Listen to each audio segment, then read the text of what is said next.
ప్రాణహిత చెవిలో మొదలుపెట్టినప్పుడు కూడా నేను ఇరిగేషన్లో మీ అన్ని సబ్జెక్టులో కూడా అప్పుడు నేను అప్పటి ముఖ్యమంత్రి ఎవరు నన్ను ఇన్వాల్వ్ చేసి ఆ ప్రాజెక్టులో విజిట్కి పంపించును. అసలు తొమ్మిడిగట్టి దగ్గర మీరు కట్టడానికి అప్పుడున్న గవర్నమెంట్లో సబ్మెర్జ్ చేయేది 3,000 ఎకరాలు చిల్లరనే. అప్పుడు కన్విన్స్ చేసేదానికి అవకాశాలు ఉండే. ఫడ్నవీస్ గారు ముఖ్యమంత్రిగా ఉండే, అంతకుముందు ఆయన ఎగనైజ్ చేసినప్పుడు ఆపోజిషన్ లీడర్ ఉండే. గవర్నర్గా విద్యాసాగరరావు అప్పటి ముఖ్యమంత్రి కేసీఆర్ గారికి దగ్గర బంధువు.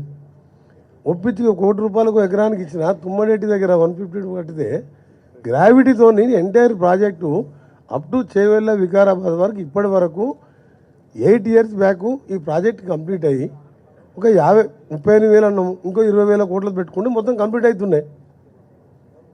అంటే ఈ వాంటెడ్లు చేసినా అసలు ఇంజనీర్స్ ఏమైనా అడ్వైస్ తీసుకున్నా, లేకపోతే కేసీఆర్ గారు ముఖ్యమంత్రిగా ఆయననే చీఫ్ ఇంజనీర్గా డిజైన్ చేసినా, ఇది అసలు ప్రజలకు తెలియాలి. అసలు ఇది ఎవరైనా కిందికి పోయే గ్రావిటీకి పోయి కింద పోయే వాటరు కింద 3 బ్యారేజ్ కట్టి పైకి తీసుకొచ్చి కిందికి వదిలిపెట్టడము అదొక తుగ్లక్ చర్య. అది ఇంకా మీరు రాను ఏంటంటే ఇంకా కిందికి పోయి పోలవరం దగ్గర కట్టి మళ్ళీ 3 బ్యారేజ్ కట్టేవా మీరు? ఏంది పని అది? మీరు ప్రజెంటేషన్ చూసిన తర్వాత మీరు ఈఎన్సీగా ఉన్నారు, ఎస్సీలు ఉన్నారు, సిఈలు ఉన్నారు, హరిరామ, మీరు అప్పుడే లీవ్ పెట్టి వెళ్ళిపోవాలి మీరు. యాక్చువల్గా నేను ఐఎమ్ ఆస్కింగ్ స్ట్రేట్ క్వశ్చన్.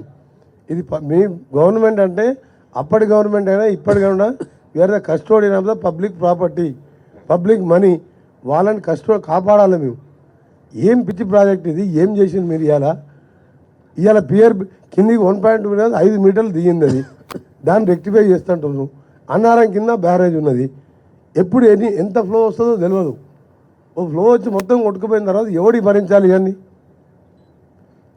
రెండవది, అవసరం లేకుండా మీరు రిజర్వాయర్ పేరు మీద 3rd TMC తీసుకొని ఎవరో కేసీఆర్ బంధువుకు మీరు అది కట్టిపెట్టి నామినేషన్ మీద, అంటే అండర్స్టాండింగ్ టెండర్ మీద, అది అవసరమే లేదు 3rd TMC. ఆ రోజు కూడా నేను అసెంబ్లీలో చెప్పిన, ఇంత వేస్ట్ ఆఫ్ మనీ చేసి ఇవాళ SLBC టన్నల్ లాంటి ప్రాజెక్టులు, గ్రావిటీతో వచ్చే ప్రాజెక్టులు, పాలమూరు రంగారెడ్డి, కల్వకుర్తి, నెట్టెమ్మాడ, భీమా, ఇవన్నీ కూడా మేము మొదలుపెట్టాయి 30% ఉన్నాయి. బ్యాలెన్స్ 10,000 కోట్లు పెడితే అన్నీ కంప్లీట్ అయ్యి ప్రాణాయిత కంప్లీట్ అయితే చేవెళ్ళే వరకు నీళ్ళు పోతాయి. ఇవాళ తెలంగాణ ఎక్కడ ఉంటుంది మనం?